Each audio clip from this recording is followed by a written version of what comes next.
Masibingelele abantu abasha egameni lika Jesu. Siyayibonga kakhulu inkosi, uNkulunkulu muhle ngekhathi zonke.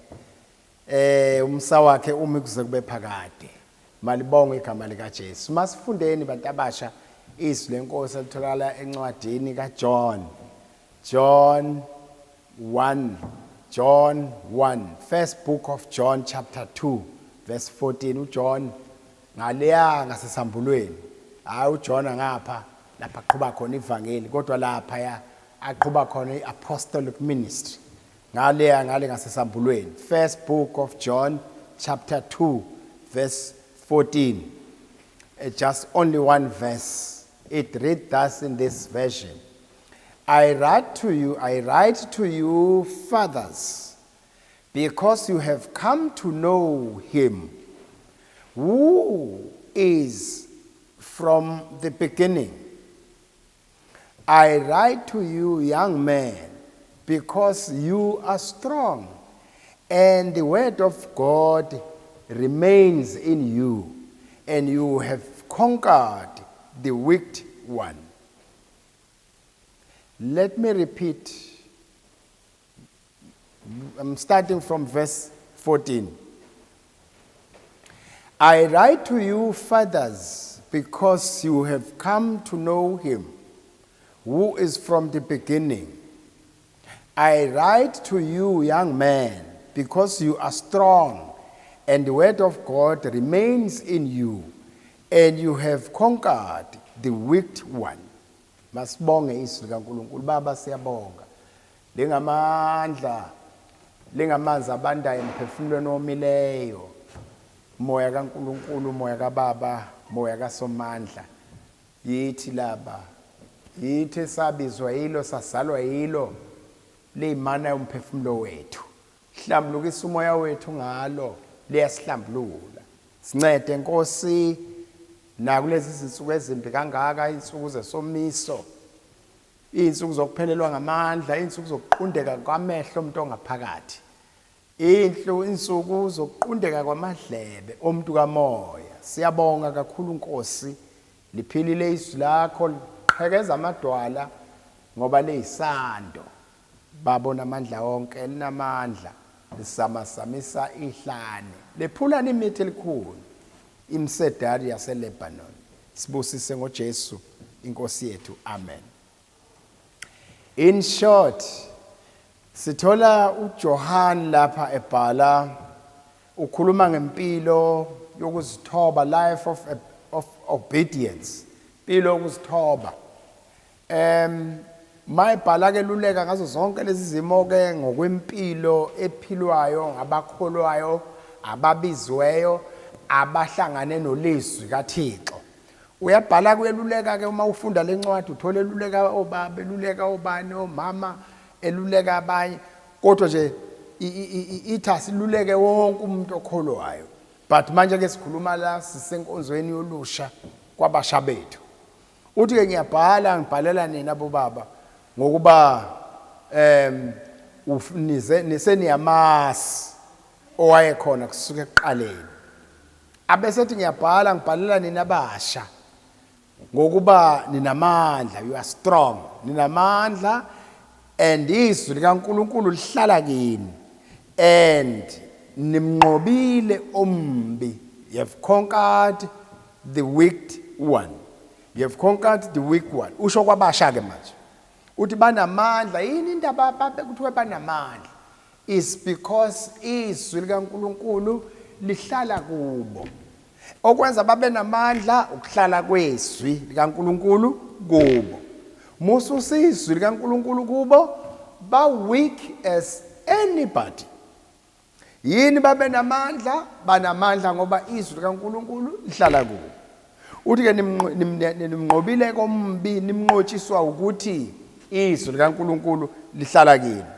The word of God is the source of wisdom for knowing how to resist the evil one. Okwenza nje sikwazi ukuma sinqotshiswa sisenziwa ile source of wisdom, which is the word of God, ukuthi sikwazi ukuresista zonke onke ama-tricks kaSathane, ngoba uSathane uqonde ukudiliza whatever. uSathane uqonde ukudestroya whatever.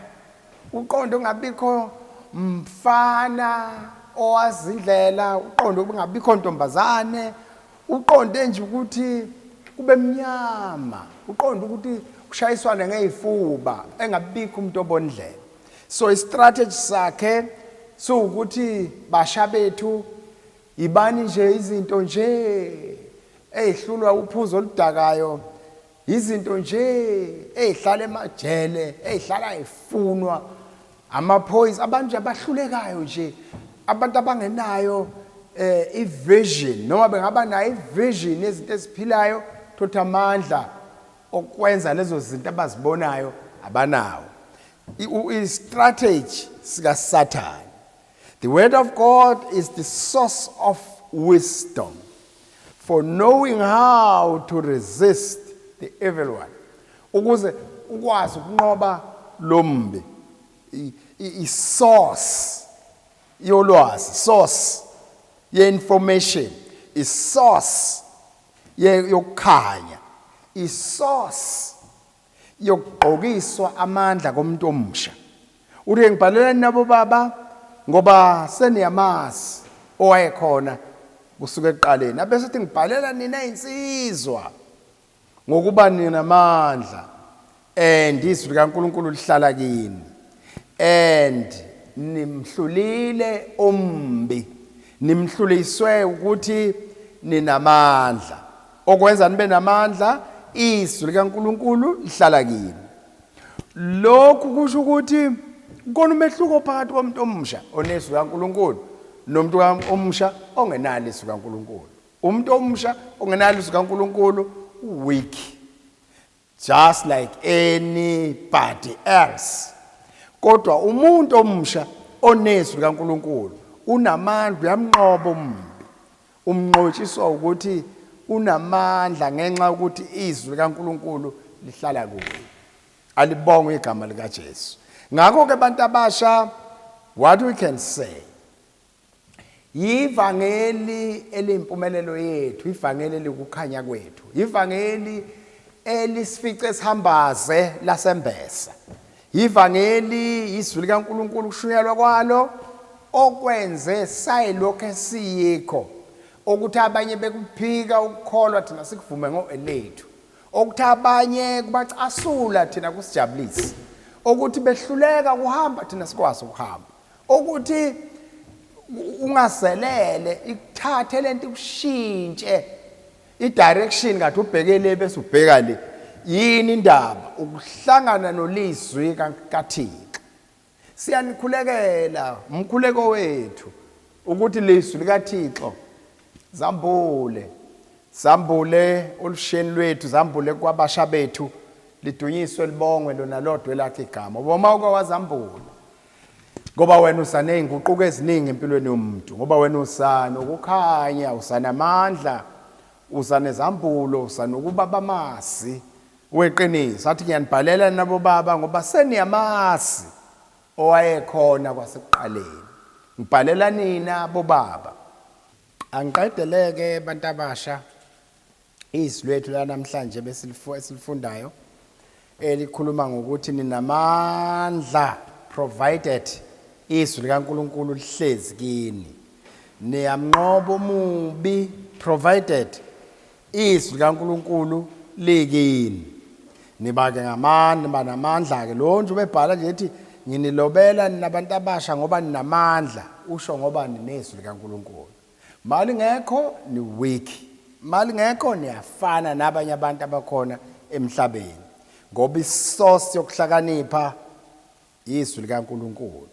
Yilo-ke lenza umuntu omusha akwazi ukuresista zonke izimo, isitha esisihlasela ngazo. Siyayibonga kakhulu inkosi. uNkulunkulu makanibusise, umsa wakhe ube phezu kwenu, nikhanyisele ey'ndleleni zenu zonke, izifiso zenu ziphumelele.